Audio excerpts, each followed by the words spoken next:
Hopefully this is working. All right, I'm early, so I'm going to wait to see if anyone joins. I know it's impromptu, but I want to chat with you guys.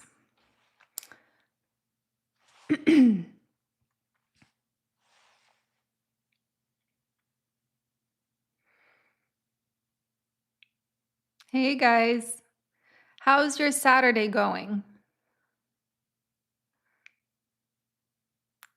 Let me make this a little smaller. Good evening. I know for some of us it's already almost 6 o'clock. If you're on the East Coast, for me it's only 2:38. It's going. Yeah, I've had an interesting Saturday. Oh, thank you so much, Christopher. I appreciate it.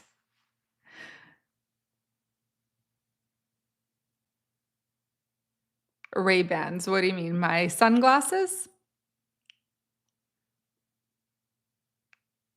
Thanks, guys. Hi. Oh, some of you are driving. Okay, well, awesome. I mean, I think this is something I'm gonna wait a little bit because I did say that this is gonna start at 2:45 my time, which is in another about 7 minutes. But I wanted to chat with you guys. I did a poll yesterday. I wanted to just see the breakdown of where you guys stand, like the people who watch this channel, how do they get their freight? It was important for me to see whether most of you guys rely on the spot market, load boards, or you have contract freight, and so on and so forth. So we'll chat about it in a minute. But I'm glad you guys are doing well. Lazy, that's good. Lazy on a Saturday is always welcome. I haven't been successful in being lazy this weekend so far. I had two trucks loading, which is insane, flatbeds, both loading on Saturdays. One of them was, it was an interesting load. Yeah, actually, both of them are interesting loads. Stress-free, they are not, that's for sure. So I have my other map just checking how my guys are doing while doing this live. So hopefully it all goes well. Down for a quick repair today. Yeah, those trucks, my gosh, they break down every 5 seconds. Like I said in my previous video, we had a breakdown because of a bad DEF pump. Then that horrible roadside assistance came by, and 4 days later it broke down again. We went to a Freightliner. They changed everything. I mean, we just took the time to also do a ton of maintenance on our truck, and now the check engine light is on again. It's unbelievable. Oh, I'm so happy to hear that, Michael. That's the goal. I always hope, even though a lot of people, rightly so, say that lately the videos have been a little bit more negative, which I can't deny that for sure, but it's based out of reality. You still can make better decisions looking at what's really happening. Going ahead, we can't do nothing.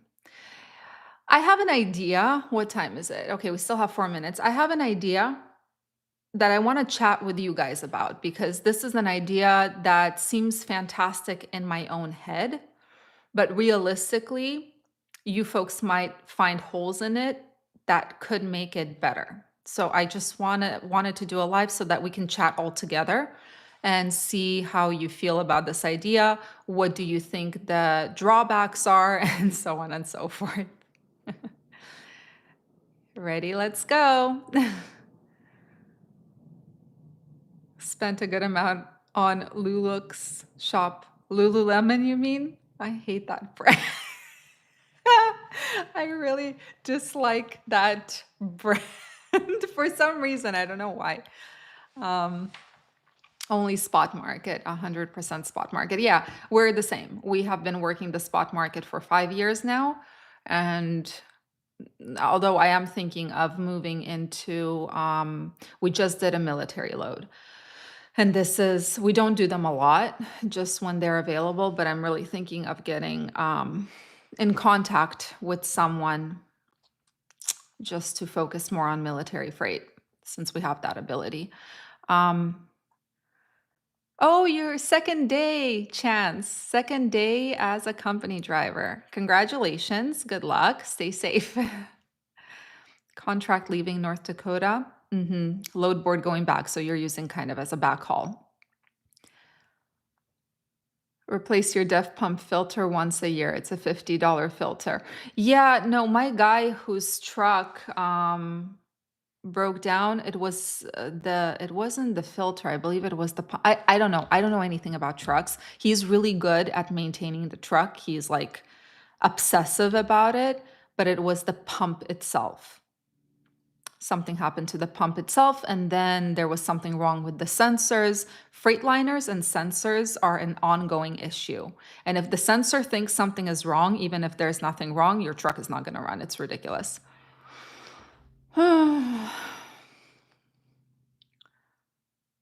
Elaine went to another broker because customer wants somebody cheaper. Yeah.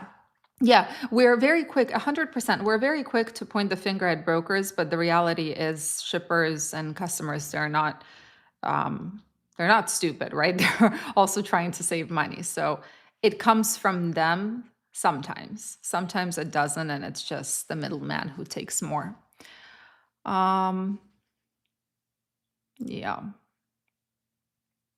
Currently patching my Conestoga. Yeah, I was always wondering about the Conestogas because it seems like how much does it cost to patch it up? Because they do look very fragile. Like if you get a load that can poke holes in it, how much does it cost to replace? Because Conestogas are also super expensive. We tried to rent one because we rent our trailers. And like to give you an idea, we rent our 53-foot flatbeds for $1,100 per month. A Conestoga was something like $3,300 per month. It was insane. Keep it real, always. Mm.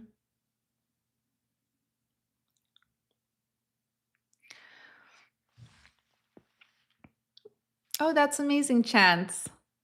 That's a lot of videos to watch. Thank you. Waiting for freight to pick up in Texas. Yeah, that's where my guy was picking up today. One of my guys. That was a super interesting load.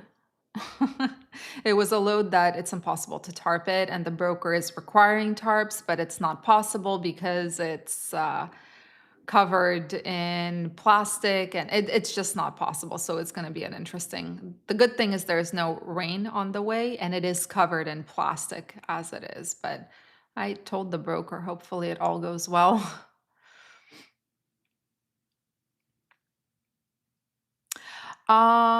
Is the dispatching business model still good or the field is challenging because truckers are struggling? Look, I always say a good dispatcher, a truly good dispatcher, not one of those who's just looking at their commission check and hoping that they're going to get a very, very big commission off the load without thinking about what it's going to do to the carrier they're dispatching or to the driver they're dispatching. A good dispatcher can be a great asset that can, in the long run, make more money for an owner, operator, or carrier. But at the same time, we cannot deny the fact that, yes, a lot of people are now saving money. And one of the ways to save money is just to stop delegating and start doing things yourself. In our company, I mean, I have never hired a dispatcher. I learned it from the get go, and I don't think I would ever outsource. I mean, unless we got so big that it was unmanageable. But at the moment, I can't even imagine that happening.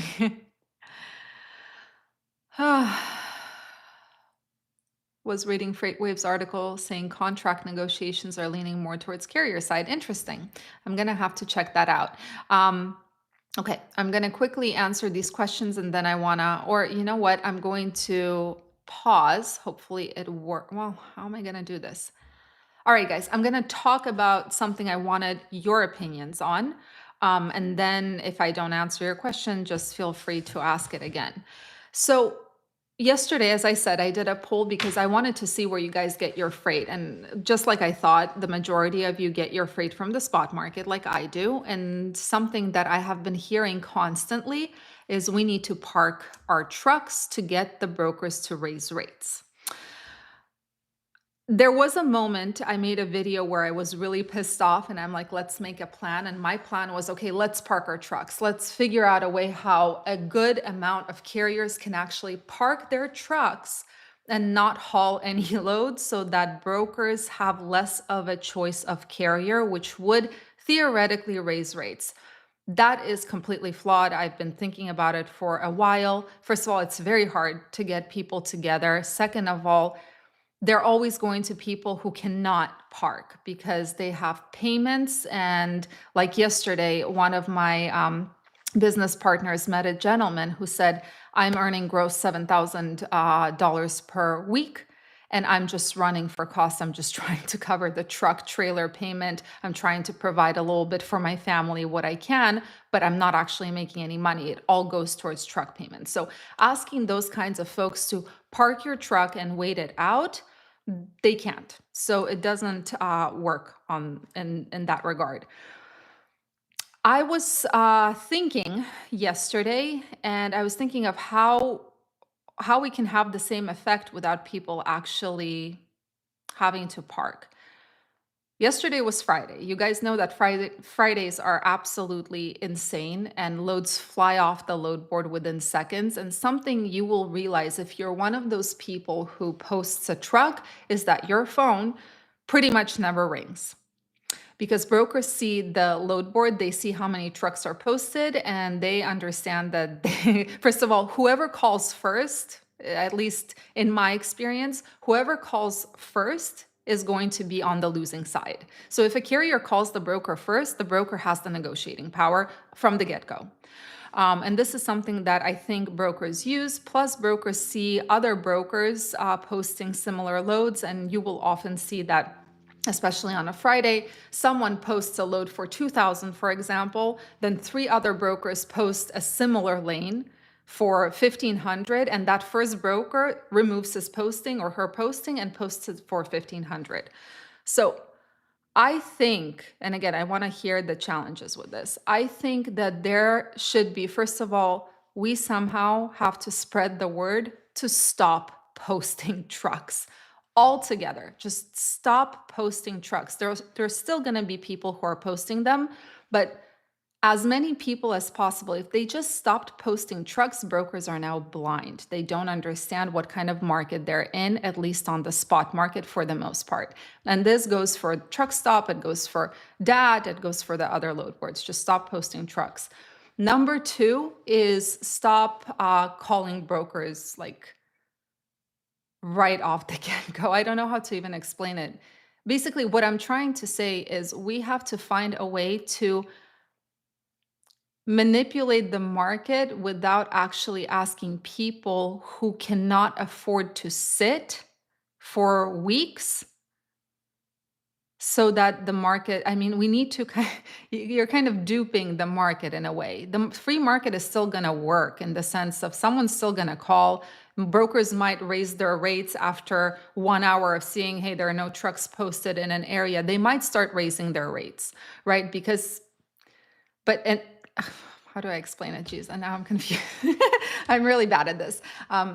They might start raising their rates, and then whoever's looking at that load board will end up calling on those higher rates. So the free market still works, but it's a better chance of kind of moving the market in the right direction. And the more people do that, the better the result. Does that make sense? I was even thinking, okay, how do we do it so that we're all on the same page? Is there a way to do a forum where we all kind of band together on, let's say we start with Fridays, which are crazy days, and we can say we're holding our truck or truck stop, trucks stopped, Discord, whatever. Now I want to hear your ideas because I'm rambling and I had this idea. So let's see what you guys have to say because I know there are a ton of holes in that idea, but yeah, I'm curious. Shut down 2025. Who's with me? 2025 will be a great year in transport. Here's hoping.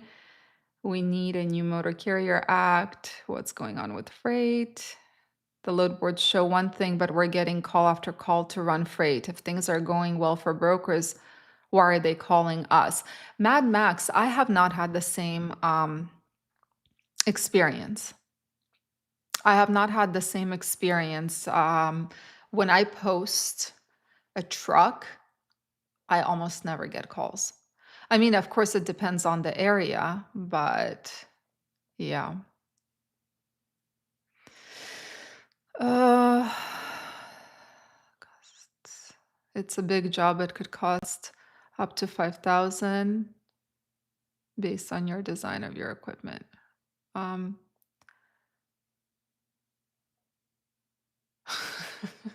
I think you purposely do lives unannounced, so I just don't join. You know, the reason I started doing lives unannounced is because my life has become so unpredictable that I am forced to do them whenever I have a spare moment. Because planning something, I don't like letting people down. And I know that if I were to plan a live, the likelihood of me actually making it at the set time and date would be slim to none. I mean, problems up to here, I'm constantly fighting with someone. Either it's with insurance or with brokers, or there's a problem with a load, or I mean, it became really challenging to control everything. um, Happy Saturday. Happy Saturday.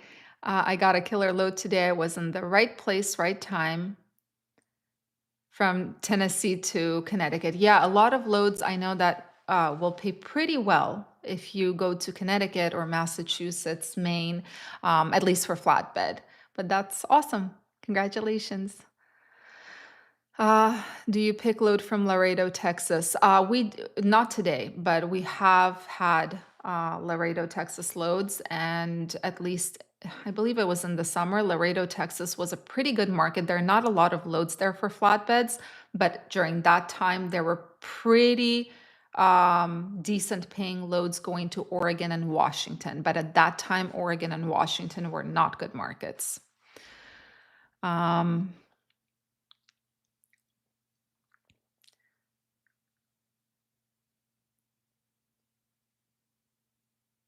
AI ban brokers problem solved. That I mean, I understand that, but we're looking at something that's actually doable. As much as we would, a lot of us, including me at this point, would love to, for example, park our trucks. What's going to end up happening is, let's say you and I, we park our trucks. Someone else is not going to be able to park because they have payments. And a third person is going to use the parked trucks and the fact that the market is getting better to their advantage.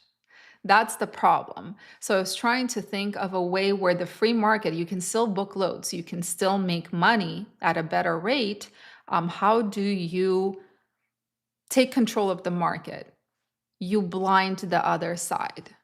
Because right now, brokers have such a big choice. I mean, they log in, I imagine. If I am wrong, please correct me. But from what I understand from the book I also read, I know some of you are like, it's not completely based in truth. It is. A lot of it is based in truth. If you read the interview with Cameron Ritter, they log into the load board on the spot market and they take a look at what trucks are available, right? If you blind them and they don't understand exactly how many trucks are available, they will start raising their rates. That's what I think. And then the free market works. You see a rate that works for you, you call and you book that load, but the broker has no ability to gauge the market. Does that make sense?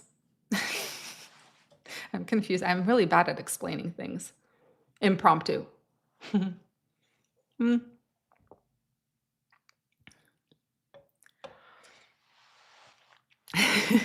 Trucks with Mexico plates, along with Texas plates, are unstoppable. How about this broker transparency? When will we get to see what the broker is getting paid? So here's this thing. The broker transparency ruling is up for comment right now, but what the FMCSA is proposing, it's just words on paper pretty much. The biggest thing that they could not do, because they say Congress has to pass a law, is that brokers are still able to include language in their contract saying that you waive your right or whatever to see the documents when you get set up with the broker.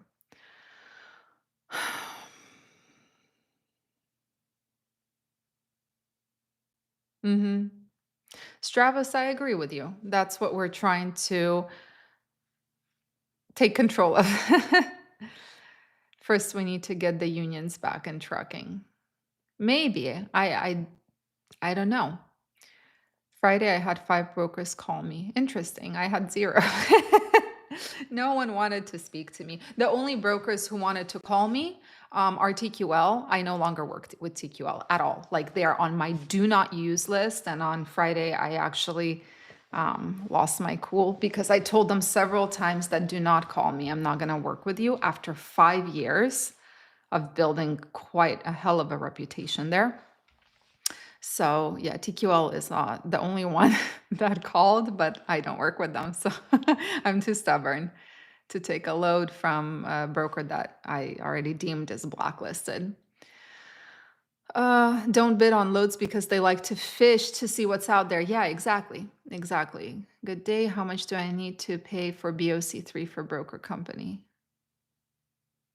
For a broker company, I don't know. I'm a carrier. I've heard of Carrier Assure, but I'm not sure what about Carrier Assure you're referring to. Oh, awesome. So you have never posted your truck. So I'm going to stop posting my truck too. I never post my truck. There are only a few times this year that I can think of when a broker called me with a really good paying load without posting it on the load board. Right. And that broker became like a regular. Whenever we were in the area, I would call her and we would get that load. She never posted it. That's the only good thing that came from posting a truck. But in general, brokers use it to gauge the market. And that's how they are able to price things.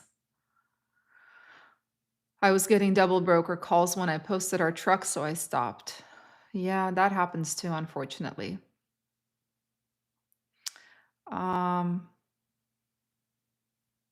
Truckers don't need to park. All they need to do is ask for more money when they call for posted loads. If broker has a load posted for $1 a mile, ask for 6. I mean, yes, of course, negotiation is something that is very, very important. A lot of people have lost so much hope that they don't even bother negotiating because they see how quickly loads are getting sold. So they're afraid that if they try to negotiate, the broker will either tell them to fly a kite or he will agree to the rate, let's say, and then resell it to someone cheaper. So that fear that people developed over the past 3 years it's a big thing. So I think it would be easier for people to negotiate if they saw that the rates they see are just based on how many trucks are available in a given market. And to do that, again, sorry, brokers have to be they have to be blind to the market situation in that particular moment. I've been doing this. Yeah. So, Mark Queen, I agree. That's the hardest part is to get everyone on the same page. What is going on? Sorry, guys, I'm getting emails left and right, and it's a Saturday. Um, that's the hardest part is getting everybody on the same page and getting everyone to do the same thing. Yeah, I was talking to my business partners about this idea yesterday, and they said that's a great idea, but it's not going to work.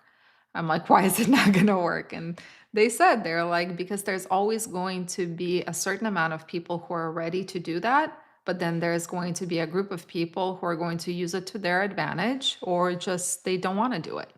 Yeah.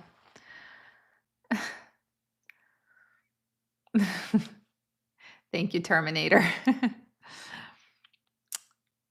um, the 1980 Motor Carrier Act is the reason everything is screwed up. Yeah, that's the first part. The second part, I mean, I'm sure there were a ton of things that led to this, but the second part that happened while I was in the industry is the fact that, I mean, COVID, and everyone was talking about how much money there is in trucking. How much gross a week you can make on flatbeds now? I mean, it depends, right? It depends on how you run your hours. Do you use split sleeper system? Because flatbeds are mostly not appointment, right? So do you use the split sleeper berth or are you doing just the regular um, sleeper cycle thing? It also depends on what kind of areas you are in, right?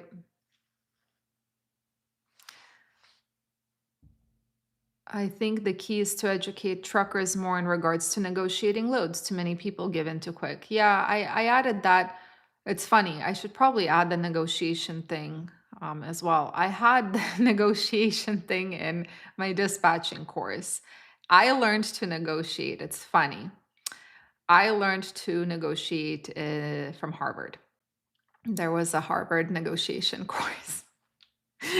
So that's where I got the first information, but then once I started working in this industry and applying it, it works a little bit differently, but there's a way to apply it and it works. It works for the most part. Um, but of course, not when the market is the way it is, not when a broker has a choice of 200 carriers per load. It's pretty hard to negotiate in that sense because relationships for a lot of us, for a lot of brokers as well, they don't matter as much as how much money goes into your account at the end of the day. Locked in from Des Moines, Iowa. Des Moines, Iowa. Yeah, correct. Super 29 Vegas. Brokers are playing chess with carriers because we're chasing the lanes and high volume states. That's also true, but they're also playing. Um, Sorry, broker emailed me. That's also true, but they're also. I mean, it's just a power struggle. That's all it is, right? It's a power struggle, and right now the power is with the brokers simply because when they log into the load board, for example, they see that there are 500 trucks and there are only 30 loads in a market. Yeah.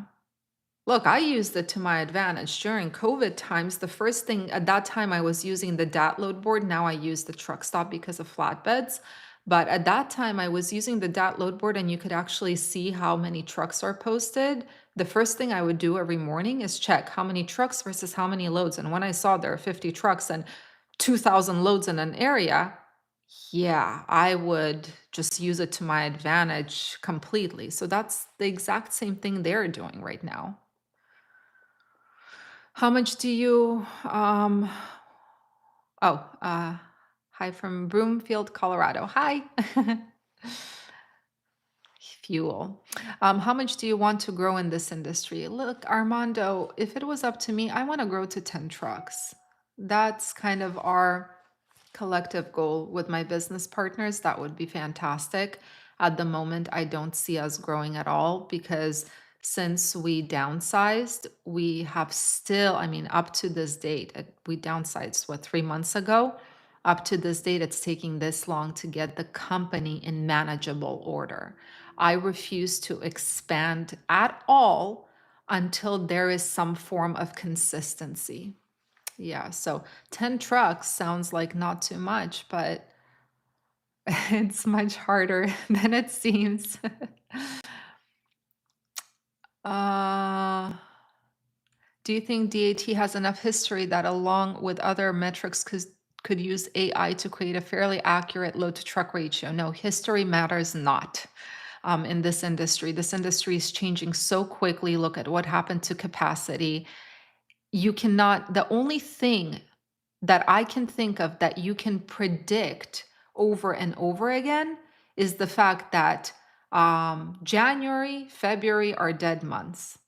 That summer is good for reefers because of produce, that the holiday season is good for dry vans and reefers because of the upcoming the seasonality. That's the only thing you can predict with at least a little bit of accuracy based on historical data. You can also you can predict that events that come after each other. Like, you know that after a down cycle, there will come an up cycle. But the problem is because of this down cycle, usually they lasted, correct me if I'm wrong, down cycles lasted no more than a year, 12 months. This one is lasting 3 years. So unfortunately, I don't see how AI could use historical data to predict the future simply because everything is changing so very quickly. Don't take any loads for under 285 a mile. Hang the phone up if it doesn't have 285 a mile and above. Hmm. Oh, you're hauling hazmat. Got it. Detention problems. Yeah, brokers don't care. For the most part, no layover, detention. Some of them don't even pay TONU. Yeah. Although I have had a broker who pleasantly surprised me, sort of. We booked a load for the following day, and she canceled on me the day of. And before I could reply anything, she sent me a rate confirmation with TONU.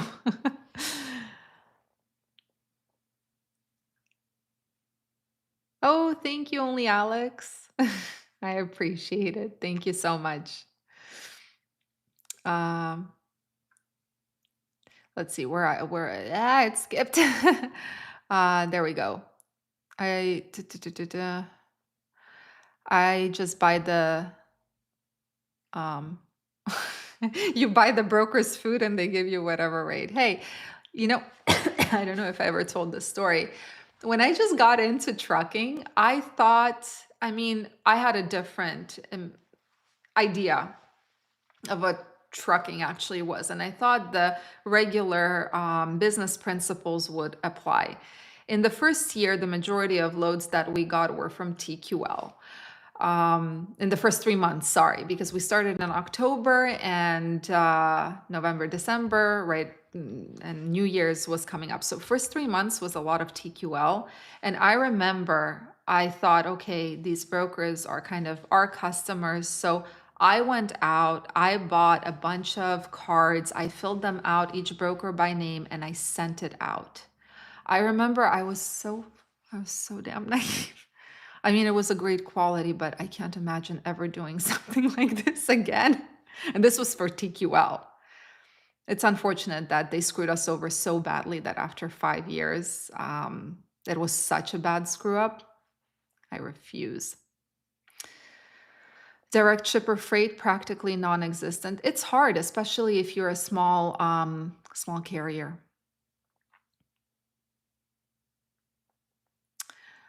Uh, the only way rates will go up if we don't take cheap loads. Agreed. The problem is there again, the cheap loads, I agree with you 100%, but then the question is, well, what is everyone's cost per mile? Because one person can have a cost per mile of $1 and another person can have a cost per mile of $2.17. So what is cheap? You know?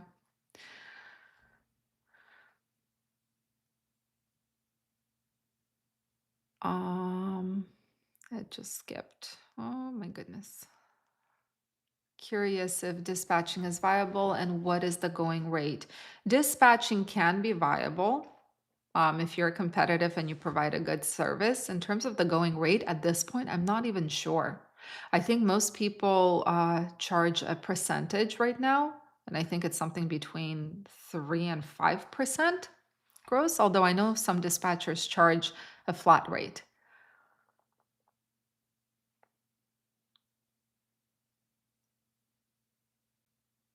Yeah. You ever run Landstar Freight? Yeah. I mean, I know they get a very bad rep, but Landstar is actually a broker that, in our company at least, historically has paid slightly better than anyone else. But you have to be careful with Landstar Freight because when you look at the load board, there are two Landstars that post. One of them is like it has an A score on factoring, everything's good. The other one is non factorable, so be careful with the MC. No TQL here either. Yeah.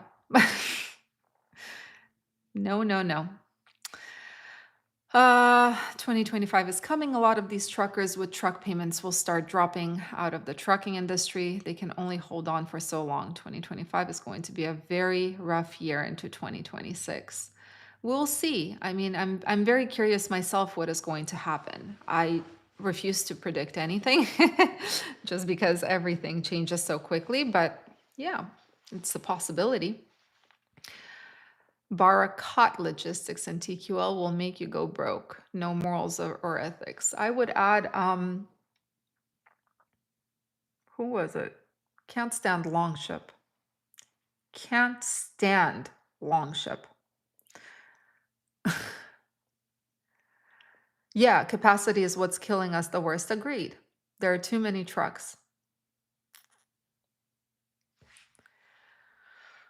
Even though I'm out of the business, still enjoy watching the informative videos. Thank you so much. I appreciate it. Yeah, it's interesting. You get a sense of the economy as well, a little bit from these videos, I would say. What's going on with my hair?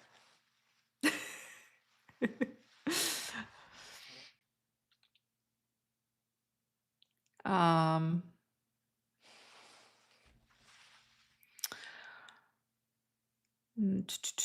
let's see. Questions that I haven't answered yet.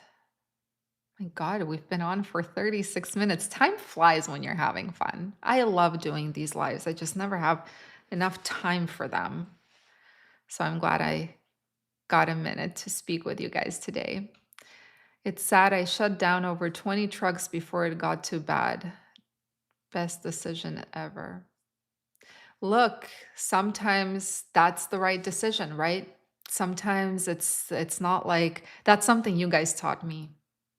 When I made a video that I downsized, I felt like such a failure. I felt like, how could I not hold on to what I built? And I felt so crappy until I started reading the comments, and it's a business decision. It's a business decision that gives you the best possible outcome. Yeah, it's just a strategic decision. Broker are calling the lower price on the market. Yeah, brokers are doing their best. I'm curious. I wish I knew what broker. I wish the transparency thing was actually a thing because I would be just curious to see how the shipper payment is changing over time.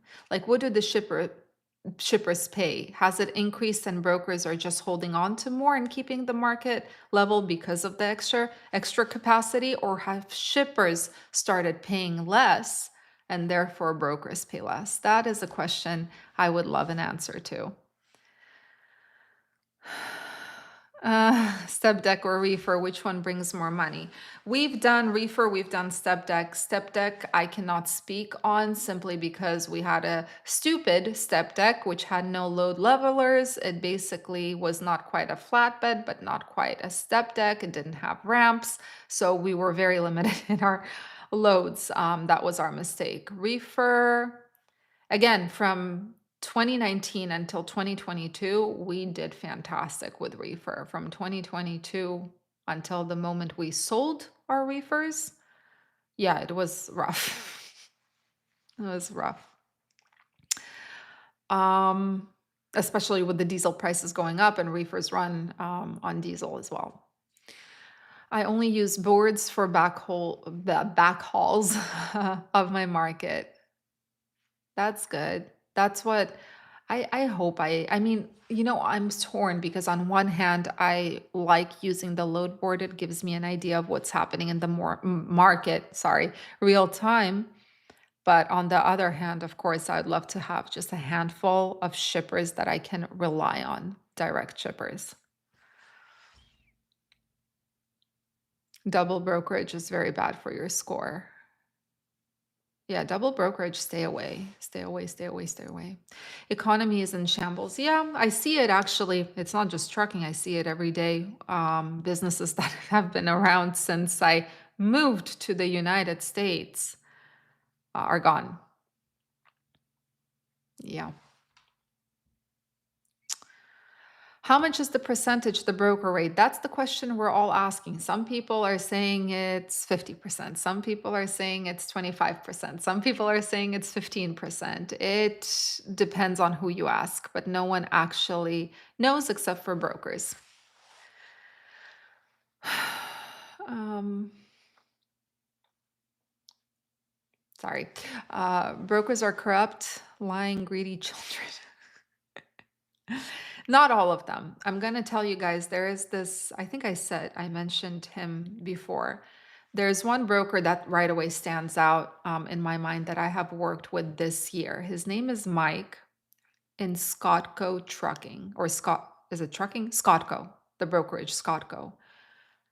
One of the best people I have worked with. So not all of the brokers are corrupt. But yeah, they're the ones that are, they do give everyone else a bad name, for sure.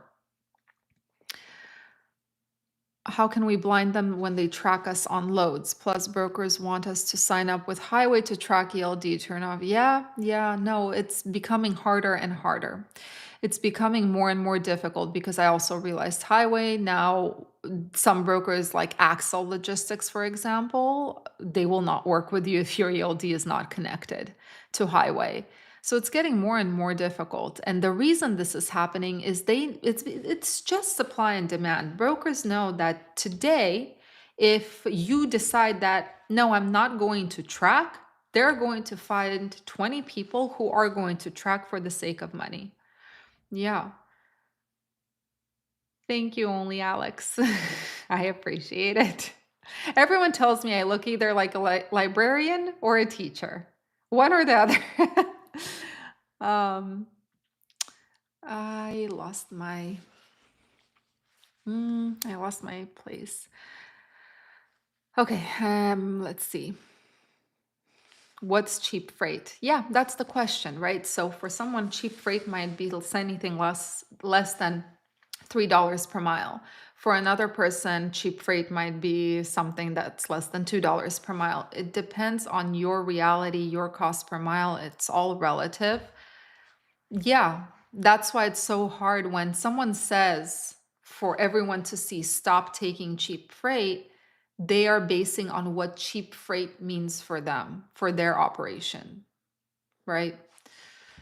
So it's pretty difficult to get everyone on the same page in that sense. If everyone had the same cost per mile, exactly the same across the board, then we would see more carriers leaving, and actually people would not be taking as much cheap freight, in our opinion, as they do right now, because that would just run them out of business. You can say all day that, oh, there are a lot of people who don't know their cost per mile, and I'm sure there are some, but I think the thing is a lot of them are aware of their cost per mile, and it's much less than someone like me, for example. I cannot take cheap freight because I have financed trucks, I have rented equipment, my insurance is crap in terms of payment because we're a California based carrier and everything here is more expensive.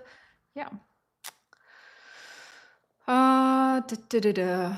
Nationwide strike since 1980s you've been talking about. Yeah, and as you said, it'll never happen, unfortunately. It's very hard to get everyone on the same page. It's very, very difficult.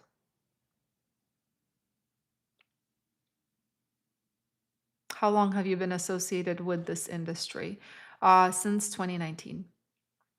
Before this, I was a fashion recruiter. It was a much simpler job. I like this industry more though, but it was a simpler job. Um, oh no, Elon. So why do you work with that dispatcher if you don't like them?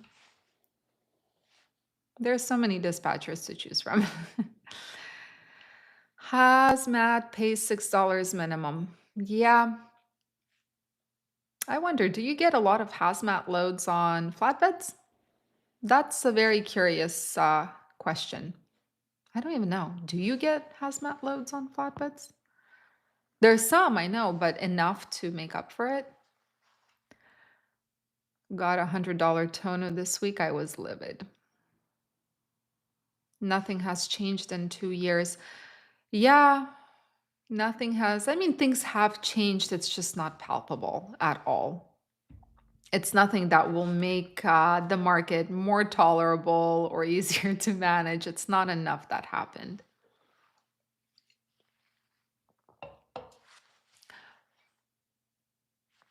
Luca, you're absolutely right.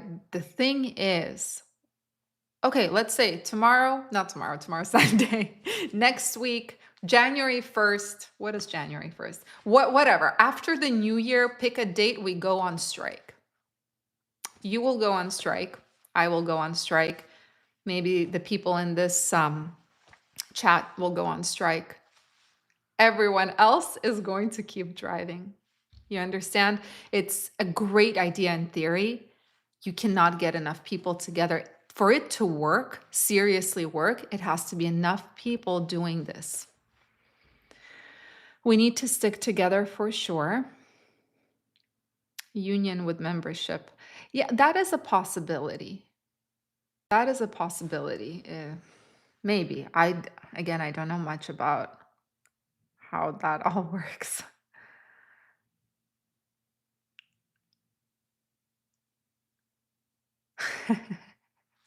You think the Russians are going to take a day off? No shot. Look, this is the reality of the industry. Everyone right now, if you haven't, I don't know if you guys have been paying attention, but usually right before holidays, the market would kind of go up in terms of rates. The rates would go up because a lot of people would go back home for the holiday to spend time with the family. This stopped happening. It stopped happening for the second year in a row, if I'm not mistaken. And the reason is everyone's working, trying to make up for the losses, trying to make enough to support the family, trying to make enough to stay afloat. So if they have any opportunity to make money, they'll take it in this market. Yeah, it's been too long of a downturn.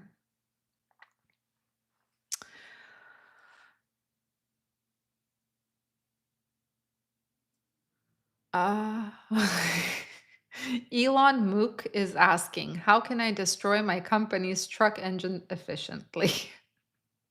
I don't have an answer to that. You'll never know how much percentage the broker takes on every load. I already answered that question. I believe it's between 3 and 5%, but I think there are brokers that also stick with a flat rate. Thank you, CA Ka. um,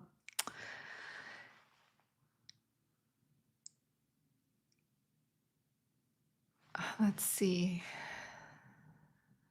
I'm going to skip over some of them because I answered some questions and I want to try and get to as many people as humanly possible. Um, uh,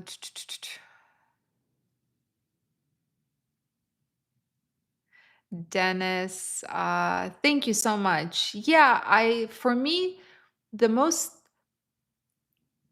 I feel like it's funny. I was just talking, who was I talking to? I think I was talking to my mother.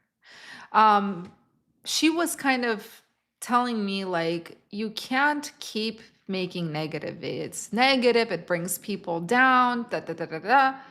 And I told her, I'm like, well, first of all, this channel is about the truth. But second of all, exactly, it's relatable, right? Because a lot of what I talk about, especially when I make videos where I kind of talk about my experience, it's so that we can feel like, hey, it's not just me. I'm not crazy. There are a bunch of people in the same situation. So this relatability is so important.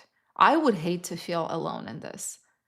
And I don't feel alone because I see your guys' comments and I made a video quoting you guys, which also makes me feel like I'm not the only crazy one. When someone starts saying, one of the things that gets to me is when someone will comment like, oh, everything is fantastic and it's only you or whatnot.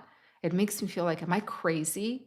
I mean, it's great that I'm sure there are people who are doing really well. Again, I know one guy who's doing incredible, but It costs him, I mean, it's something that not many people would do. Choose between sleeping in your car or taking a motel room. He chooses to sleep in his car. So yeah, relatability is very, very important. Meanwhile, TQL just built a massive state of the art facility with all the money we should be getting paid.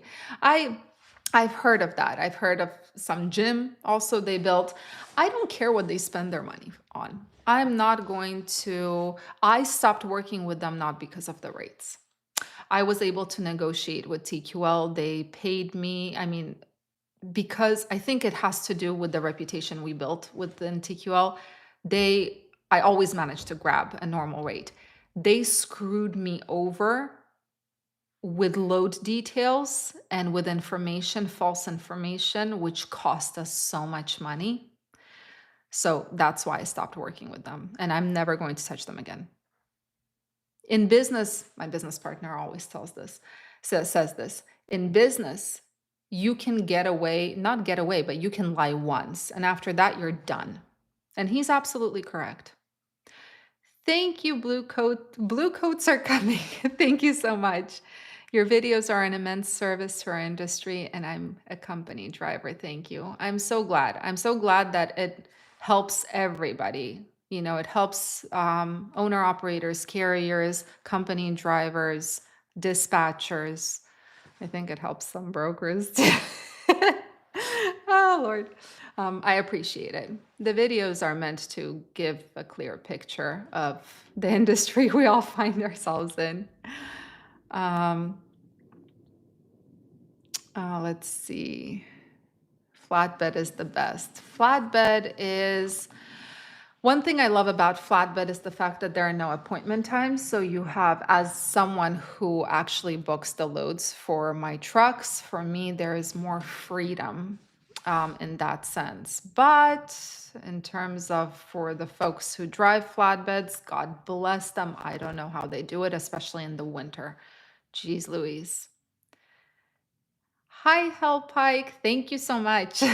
Thanks for helping prepare me for my career as an owner operator. I'm starting to run loads in 2 weeks. Wishing you the best of luck. You will do great. Thank you so much. Thank you, only Alex, again. Thank you, guys. I'm glad this channel is helping you. It's helping me too. It's helping me in a very, very big way. Let's see. Everyone thinks the shipper is the customer, but they're not. It's the vendor or the buyer that's the customer. Yes, customers are cutting the rates. Brokers spot bid often and they bid low. Yeah, I mean, realistically, what happened is brokers, I think their biggest fear is losing customers because they don't have as many customers now. Too many brokerages popped up. When COVID happened, brokers also started coming into this industry. So there's so much competition, and they also bid I mean, it's not exactly the same, but like we bid on loads, they bid on loads, right? And they're competing with all these other brokers. The customer is going to choose the cheaper carrier or the cheaper broker, and the broker is going to choose the cheaper carrier. When I call about a load and negotiate, and they always say, let me talk to the broker, aren't they the broker? They're talking about, let me talk to my boss. Yeah, actually, this book, Confessions of a Freight Broker, he describes a situation. I forgot what he said about it. He describes a situation like that, and actually, there's a reason why they say it. Oh, you know what he was talking about, how he calls them grinders. So in this book that I talked about in a video, the author talks about grinders. These are brokers who actually call carriers and negotiate the rates, or take calls from carriers and negotiate the rates. And then there is, at least in the book, there is a sales manager who is kind of keeping all these grinders in line. And they kind of bounce the ideas, the rates off of that sales manager. Again, this is based on the book, so I'm guessing that's what they're talking about. I got that a lot. With TQL, I got that a lot. Let me talk to my manager. Yeah. If you're not driving a flatbed, then what are you doing? I mean, I am in awe of people just because my in my company, my guys, they do this job out of necessity. It's really necessity. I love this industry very much, but I don't drive. So I don't, I mean, I have an idea of how it works. We're a family company. I would never be able to accurately imagine what it's like to sit in a truck, sleep in a truck, have to tarp when it's cold or raining or windy. So I'm in awe of people who are in love with their job, especially with flatbeds. I really am in awe in the best way. Let's ship something to see how much they take. Um,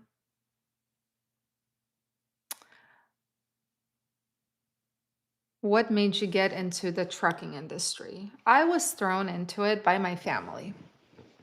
Yeah. Um, again, we're a family business. My family members had an idea. Let's get into trucking. But they thought I would be the best person to figure out the regulations and rules of it. And once I started digging, I fell in love with the industry, the idea of the industry, and I haven't looked back ever since. Thank you, Sir Sweet. I like your name. Thank you so much. Um, let's see, where was I?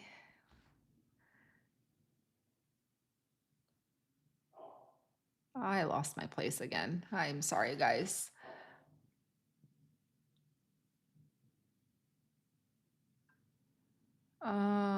Yeah, I can't find it.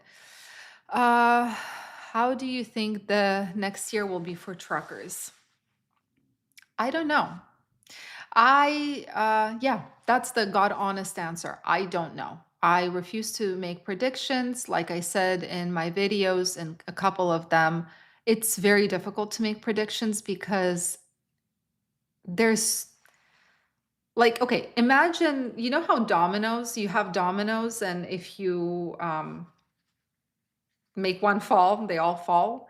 Well, imagine the trucking industry has like hundreds of different outcomes depending on the sentiment of certain people. Yeah, it depends how people react to tariffs, for example, right? There are several different scenarios of how people will react to tariffs and what it will mean for trucking. So again, I don't know. I wish I did.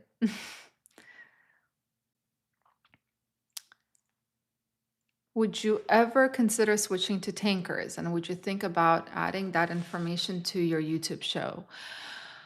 Crypto magnet, at the moment, I can't see myself switching to tankers. No. I think that I found my footing with flatbeds. It's working. It's very challenging. I'm not saying it's easy, and it's a lot of creativity that goes into trying to actually make money with flatbeds right now. But I have learned this very, very well. I want to stick to it for now. Possibly in the future, if we get our company back in shape, in manageable shape, and we start expanding, yeah, ideally, I would like a company that has different equipment types to cover the different market areas, simply because I don't know, it's just that way you cover everything, sort of. Yeah.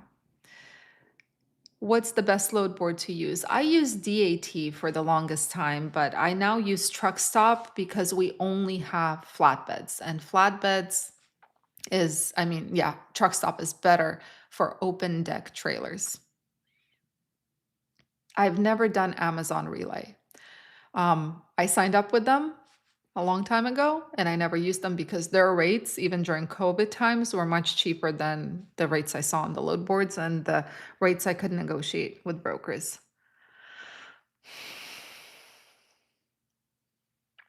Res Rocks is asking for a cheeseburger, guys. Cheeseburger sounds really good. In and out, protein style. Oh my God. Protein style, double, double. in and out. I love that stuff. I have a new authority. How long it would take me to get decent loads? Yeah, your biggest challenge probably is finding brokers who are going to work with a new MC. Uh, yeah, usually brokers ask for 1 year at the moment. You just have to look, you just have more work in front of you trying to find a broker who actually will give you as a new authority loads. They are out there. You just have to look for, you can't just log into a load board and book whatever. You have to actually do your research every single time. Yeah. A year is what usually brokers ask for. Some brokers started asking for 2 years, which is insane, but that's rare.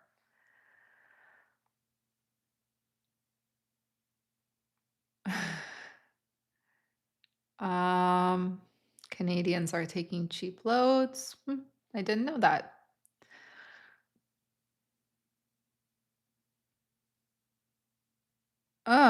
Benny, I like your question. Hello, why are companies still hiring but not able to take care of their present employees? Oh,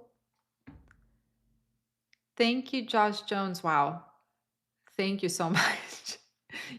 Guys, I really appreciate this, but you don't have to do that. I really appreciate it. Thank you so much. I'm just always surprised. Thank you. But yeah, back to the question. Why I lost it, but I remember the question. Why do companies continue hiring drivers and treating them like crap? That's a really interesting question. We had the opposites. I'm going to tell you guys our situation.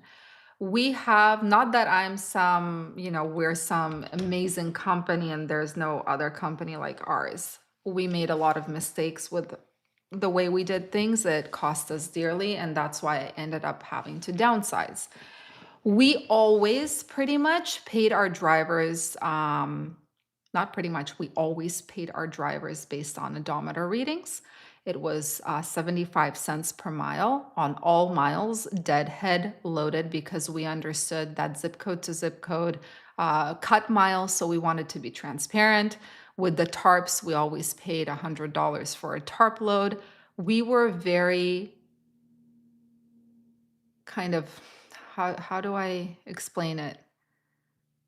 We tried our we tried our best to be transparent in our work, and that has been the reason why the guys that have worked in our company that we had to let go of, that's the reason they keep calling us right now and asking to come back. But there has to be a happy medium. Screwing over drivers is never okay. You cannot hire someone. The worst thing you can do is hire someone, promise them the world, and then when they actually start working, they are no longer looking for a job. They start working for you. All of a sudden, you do everything the opposite. All of a sudden, there are no loads. All of a sudden, you're paying based on zip code to zip code, whatnot. This is the worst thing you can do. You should also, in this market, it doesn't serve anybody to do what we did, because what we did, it ended up costing our amazing guys their job. We extended ourselves. So there has to be a happy middle. Does that make sense? It has to be transparency from the get-go, but it has to be the middle ground between what a carrier wants and what a driver wants. Otherwise, you end up either with a carrier who completely screws over their employees, or you end up with a carrier like us, for example. We had the best team ever, and we had to let go of them because we overextended ourselves. And now they're working in, the regular carriers who are screwing everyone over. Thank you, only Alex. Were you ever a fashion model? No. Well, not really. I mean, yeah, but I was very, very young. It was something that I did once. Um, I hated it. I hated it so much. I hated sitting in the chair. I hated people touching my face and putting makeup and putting my hair the way I hated it. So, so yeah, in case I didn't make it clear, I hated it. um, yeah, let's see. I hope I answered your question about carriers screwing over. Yeah, there are carriers who screw over their employees in the worst possible ways. I don't understand that. But it also can't be a situation where a carrier screws themselves over, which ends up screwing the employees as well. Does that make sense? That's what we did. That was our big mistake. We just, yeah, that it was just not good business. There's a way to be transparent and to build a relationship and also make sure that you can support that kind of, what is it called? You can, geez, what is the word I'm looking for? That structure, you can support that structure in the long term.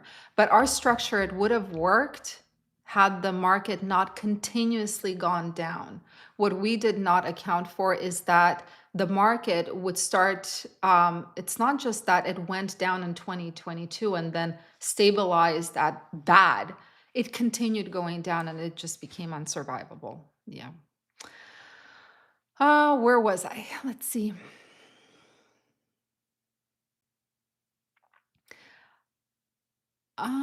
I am so sorry, guys. I lost my place. So I am going to, I do apologize. It skips, like the chat just goes bonkers there and back. um, oh yeah, only Alex. I remember that. I hate when the broker tells you it's an appointment, but it's really a work-in, which takes 15 hours to get loaded. That happened to us with reefers constantly. I hated it, and that's the one thing that I do like about flatbeds is that there are usually no appointments. It's usually first come, first serve. Personally, if I have a choice, I will never book a load for a flatbed with any kind of appointment. Yeah. I take it, I mean, I don't like it. Uh,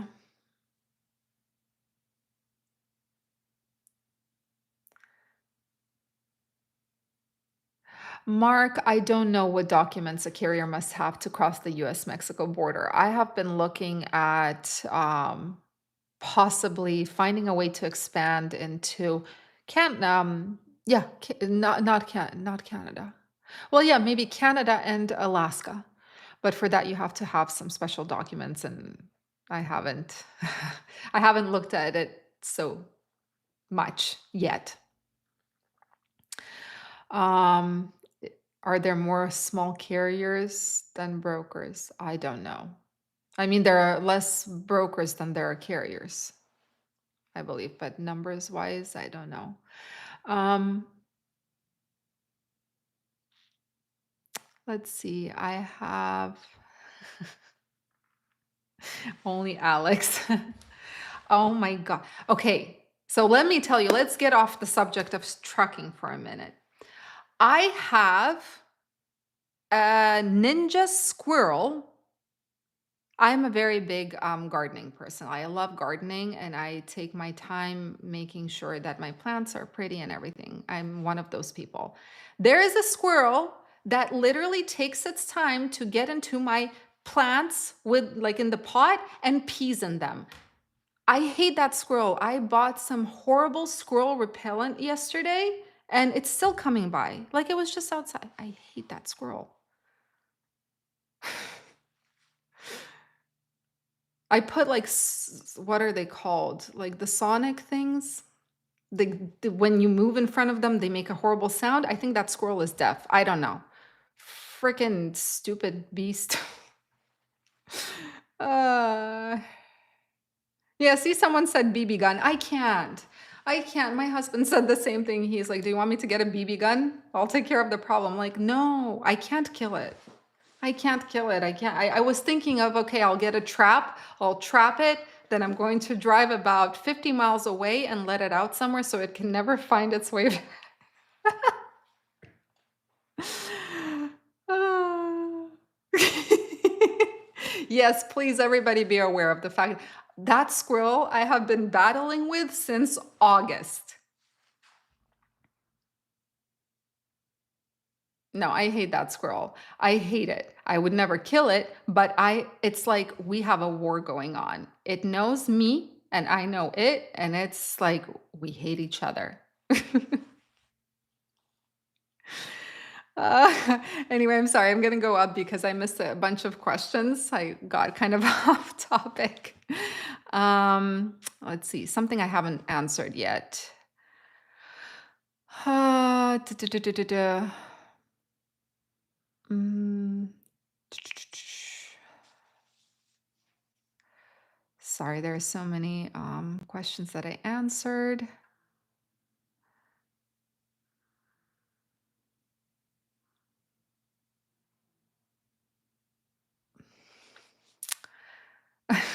Yikes, I got lost. All right.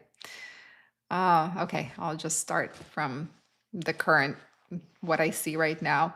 Um, Awesome info. Always thank you. Thank you, Trucker J USA. Flatbedding is decent, but they don't make the pay they deserve for the securement and tarping. 100%. 100%. And yes, the FMCSA rules are harsher for flatbeds. We had a situation, I think I told you guys in one of the videos. We got loaded with a load of shingles. We got stopped for a roadside inspection. They checked how the load was secured, passed us, no problem. This was in California. The next day in Oregon, someone else stopped us and failed us, said that the load securement is wrong and gave us not an out of service. Well, no, I don't believe it was out of service, but gave us a violation. I tried to contest it and nothing. It's like, you never know. Um,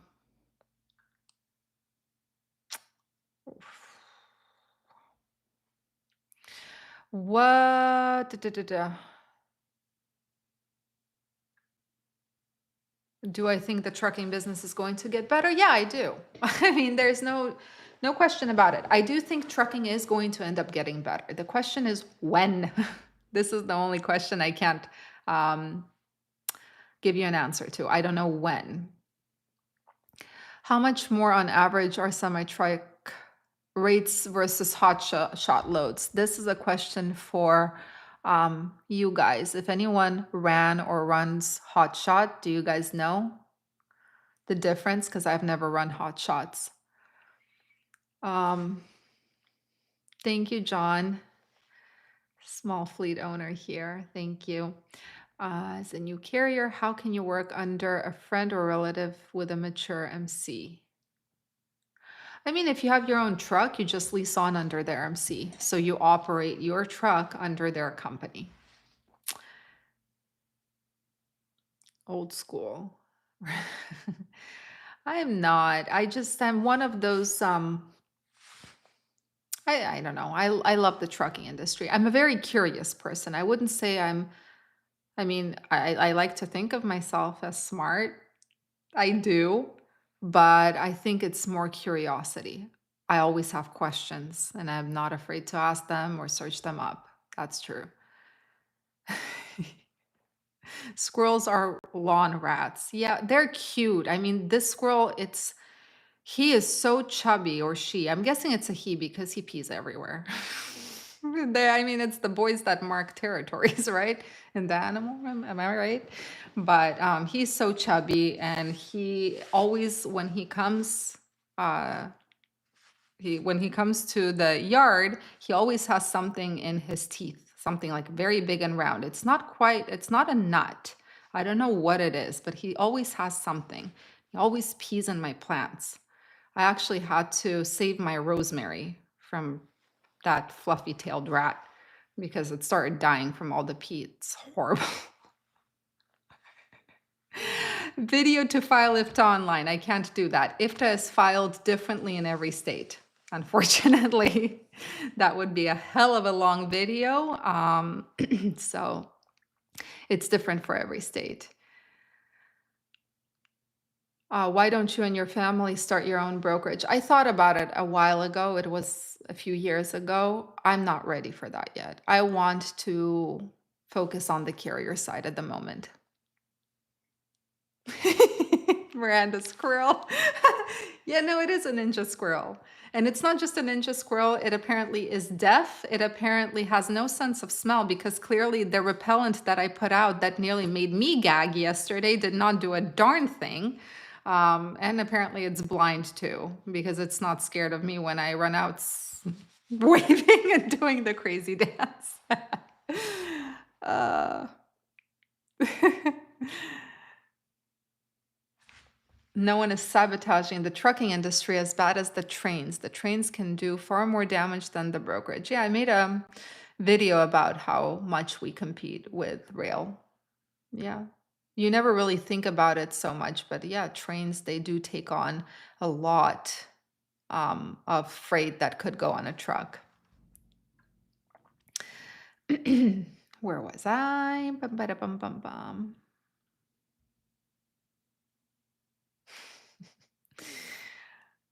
Uh, It's so funny when I go back, like it skips, and then when I when I find the comment, it has a bunch of different questions that were not there before. Very interesting. So if I missed yours, I do apologize. Then his cousin gonna be doing the same thing. What do you mean, the squirrel? Yeah, no, I think he brought his family, his whole family. It can't be just one squirrel. That's crazy.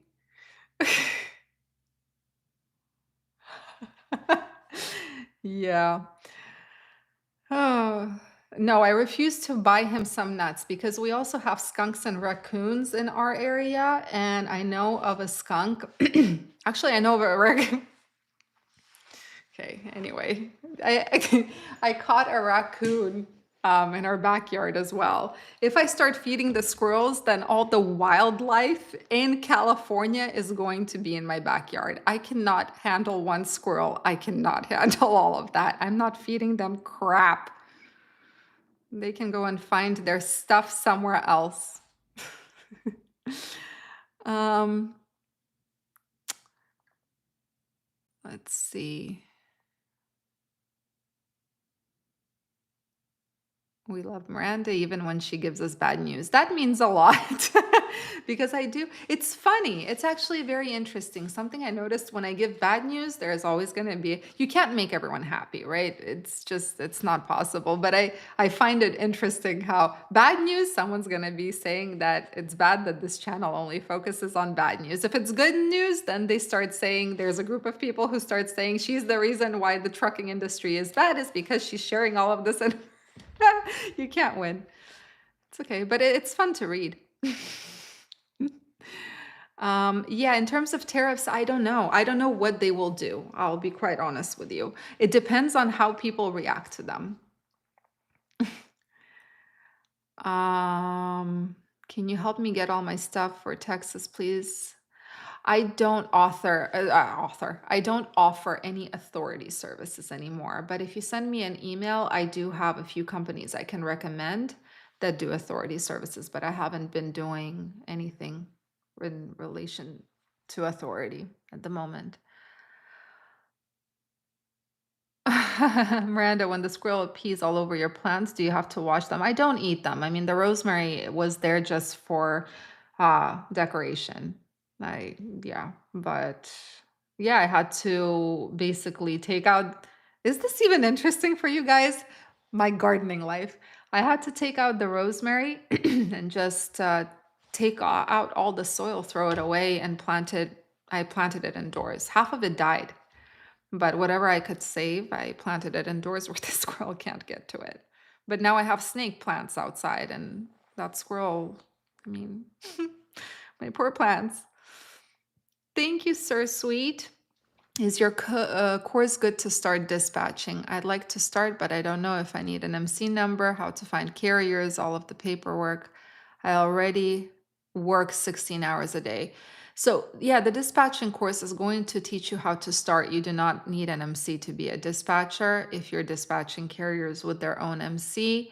Finding carriers, I do teach all the paperwork. There's not much. Dispatching is one of the lowest risk jobs in the trucking industry, right? My dispatching course teaches a little bit more. It's teaches you how to be an excellent asset to the owner operator, and I teach from experience. Um, Dispatching my own trucks, of course. So yeah, but the only thing I'm wondering about is if you work 16 hours a day, I don't know where you're going to fit in because trucking, dispatching a truck, I mean, I'm a carrier, so I'm not just dispatching, I have a bunch of other crap I have to deal with, but I am working nonstop. So 60, if you're already working 16 hours a day, it's an interesting question. I don't know where you would fit in the constant issues that arise in trucking on the road, during pickup, during delivery, et cetera, et cetera. Hope that answered it. Do you have your own MC authority or no, I have never been a dispatcher. I have always been, we started as a carrier. I'm continuing as a carrier. I just happen to dispatch my own trucks. Yeah. Oh, I need a stretch. Uh,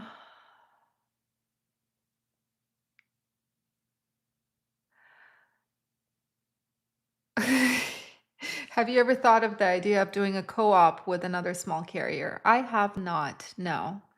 Nothing worse than a blind and deaf squirrel. Yeah. And smelling impaired. It doesn't smell anything apparently either. I guess my first question is there anything we can do to help rates? Like, what are my options? Well, like I said, this whole live started with the idea I had, and I wanted to get your guys' thoughts on it. And I got some. Is just stop posting your truck, stop calling brokers, at least for the more people just stay silent and make themselves unavailable on the load board for at least an hour or 2 hours a day, the more brokers you'll see them posting higher rates because brokers are effectively blind if they don't see any trucks on the load board and if they're not getting calls from carriers. They gauge the market based on how many trucks are posted, how many calls are they getting. So that was my idea. Yeah. Sir Sweet, can you show us your computer setup? I would love to. I can take a picture later. I'm honestly very embarrassed to show it right now because it's such a darn mess. Thank you, by the way. Um, yeah, it's a mess. But I have one monitor. It's like a pretty big monitor. I have my microphone, I have my light, and my keyboard. That's pretty much it. I don't have anything else. I keep it simple.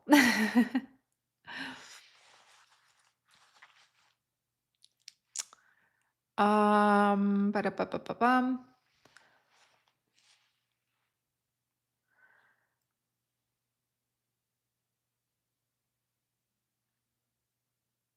Let's see, where was I? um,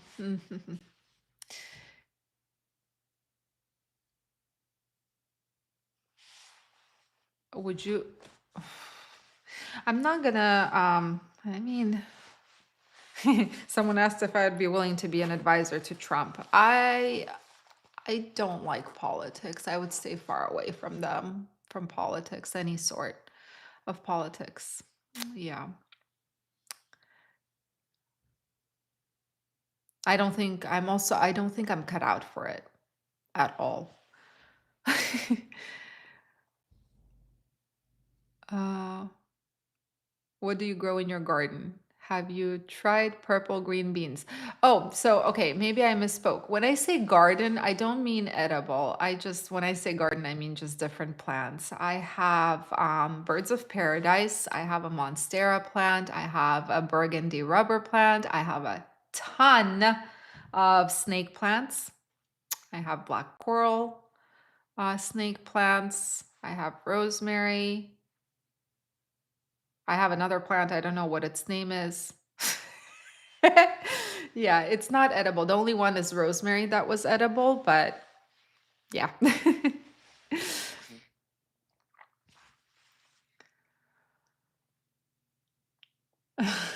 Only Alex. I try to remember that. Yeah, no, I mean, it depends on the day. If I'm having, I try my best to read comments on the channel and like them. Like when I read someone's comment, I put a heart, regardless of whether it's a positive or negative comment.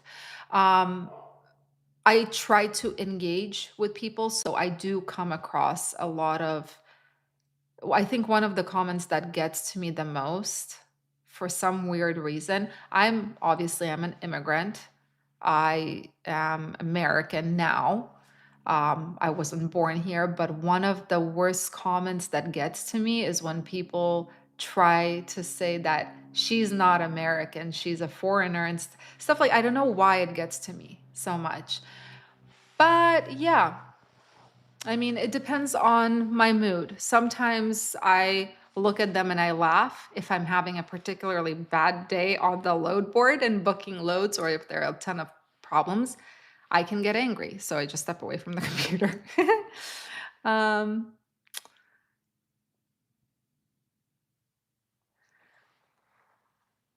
where was I? Are you still running flatbed? Yep, still running flatbed. I think I'm gonna do another 2 minutes and then I'm going to bounce because my dog is clearly going insane and I think she really, really needs to go to the bathroom and maybe catch a squirrel. um,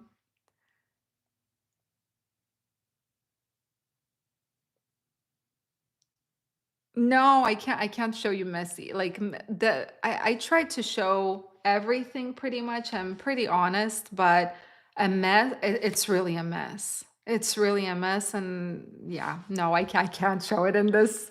This is too embarrassing. um,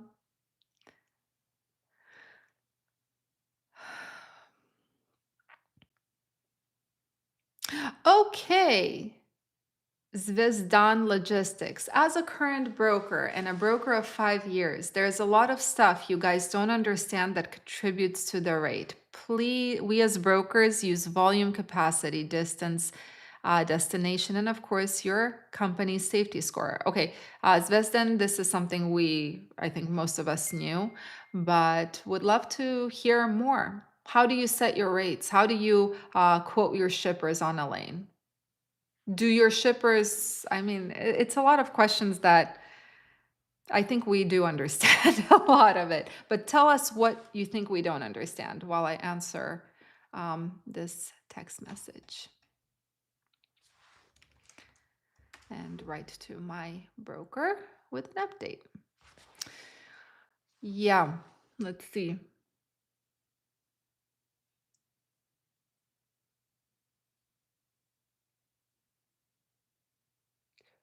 Uh, what do you think about the 411 carrier company? I made a video about that, Victor. Um, Yeah, I made a video about it. I can, if you want to email me, I'll send it to you. It will describe exactly what I think about Carrier 411. I'm a foreigner all my life. Your English language is easy to understand. I think that's why they know you're a foreigner. I mean, I don't hide it. I mean, most people on this channel know that I'm half Ukrainian, half Georgian, that I'm an immigrant. I came here. I became a citizen of the United States. This is my home.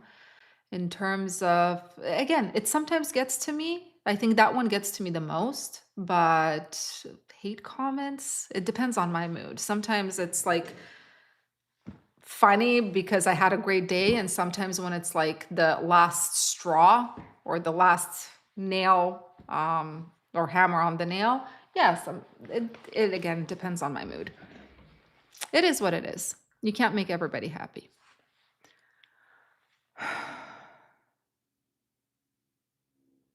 It's really a mess, bruh. Have you seen Asmana Golds? Who is that? No, I have not. Who's Asmana Gold? No, it's a mess. It's like, yeah. I was raised never to present like when there are guests over, you never want to mess. If I show you my desk, you guys are guests over and you will see a mess. I can't do that. I was raised not to do that. Um, Zvezdan Logistics, you retracted your messages for some reason. This is the gentleman who said he was a broker and there's a ton of things we can't understand. Where did you go? Unbelievable. Oh, you don't understand things. Okay, what don't we understand? Retract quickly the messages. Freaking ridiculous. See, like that kind of crap pisses me off. I'm sorry. Um, I check on steel manufacturers, Ohio, Illinois for freight. Cut out the brokers. Yeah, yeah, absolutely.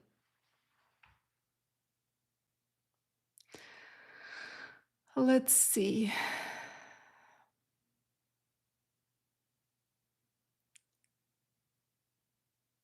Uh, Miranda, are you still running reefer or flat? Um, yeah, we run only flatbeds right now, and the only reason is because of the really, the only reason is the appointment times. Sometimes with reefers, the appointment times are so crazy, it's very hard to make the gross you need gross. Yeah. What is the definition of an American anyway? I don't know. It depends on. I actually read a book recently. I forgot what it's called. If I remember, I'll let you know. Which talks about the definition of how different people define what being an American is. Yeah. Listen, to each their own. It is what it is. Ah.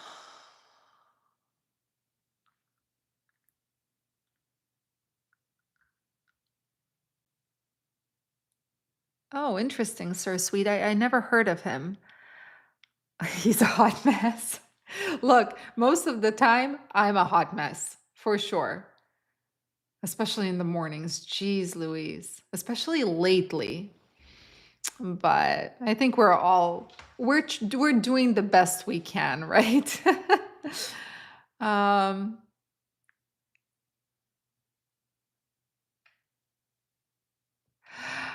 People treat USA like their workplace and not their home, or worse, they treat it like the country they ran from. Yeah, I mean, I can't disagree with you. There are a lot of folks who come to the United States and try to,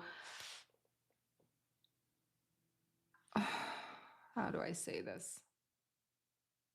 They don't like the way things are here, and they try to bring the ideas that it seems like they ran from here. It does happen, I know. Um, Again, everyone's different.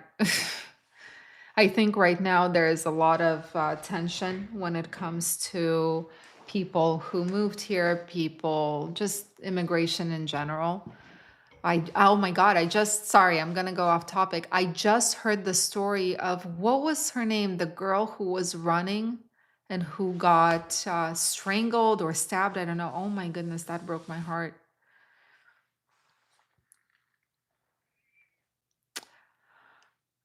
Only Alex. Good question. I'm gonna answer it for everyone. Are you going to hang your silver YouTube button for the 100,000 subscribers? No, unfortunately. Um, my son, my oldest son, he decided, I think it was a few years ago or a year ago, that if and when there's going to be a silver button, it's his. So I gave it to him and he already hung it up in his room. But I do have the letter it came with from YouTube. So that silver button no longer belongs to me. um,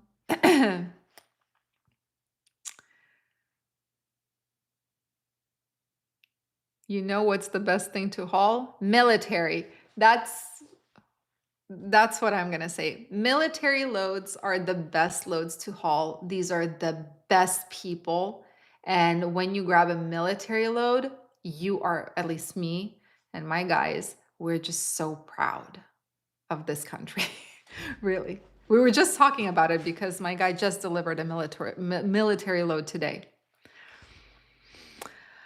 Uh, what's your favorite book while out on the road? I am actually Sir James Taylor. I don't go out on the road. I do not drive. I run the back office of our company. I dispatch trucks. I run the accounting. I do the forecasts. I manage all the problems that come up, just everything that doesn't involve actually driving. Yeah. What's my favorite book to read? Currently, I'm actually reading Green Lights by Matthew McConaughey. I just bought it. Recently, I read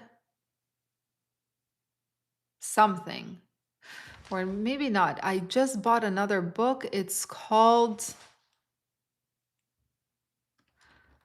it was recommended to me. Apparently, it's really good. This book is called, where is my library? I mean, I read The Freight Broker Confessions, Confessions of a Freight Broker, and Your Brain is a Time Machine, the Neuroscience of Physics and Time. That's the book I just bought that I'm interested in reading. uh,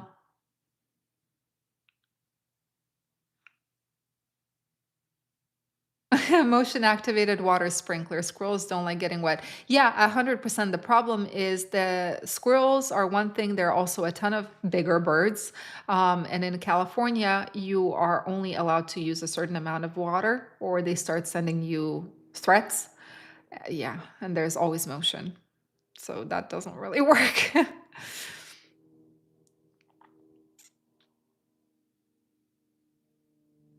Yes, I forgot about my dog. Oh my God. She went quiet, so I forgot. Vladimir.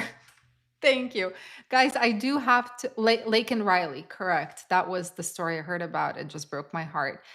I'm so sorry, but I do have to go because Sneaky was barking. Now she went quiet because she probably peed in the house. So I have to go. Thank you for reminding me. I appreciate you all. I hope you have a fantastic rest of your weekend. Our Mitch, my schedule is Monday through Sunday. That has been the case now for 5 years, especially for the last two. Thank you so much. I really appreciate it. uh, yeah. Sorry, Natasha. I'm sorry it was impromptu. Anyway, guys, I need to take my dog out. So I will see you guys later. Thank you. Bye. Have a good weekend. And now I need to figure out how to end this.